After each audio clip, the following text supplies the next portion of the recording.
खबर दें आपको मोनिस इलाही और शेख रशीद के हवाले से। मोनिस इलाही का कहना है कि मैं शेख रशीद की इज्जत करता हूं, लेकिन शेख रशीद भूल रहे हैं कि वो इसी जमात के लीडरान के बुजुर्गों से स्टूडेंट लाइफ में पैसे लिया करते थे। एक सहाफ़ी की जानिब से किए गए सवाल पर उन्होंने कहा कि आपने 5 वोटों का इशारा जाम कमाल की तरफ किया है, जिस पर शेख रशीद ने कहा कि मैंने पंजाब की सियासत की बात की है, बलोचिस्तान अवामी पार्टी तो इमरान खान के साथ खड़ी है।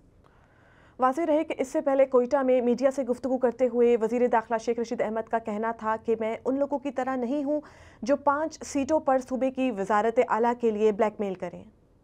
मैं उन लोगों की तरह नहीं हूँ 5-5 वोटें हैं और सूबे की चीफ मिनिस्ट्री के लिए ब्लैकमेल कर रहे हैं।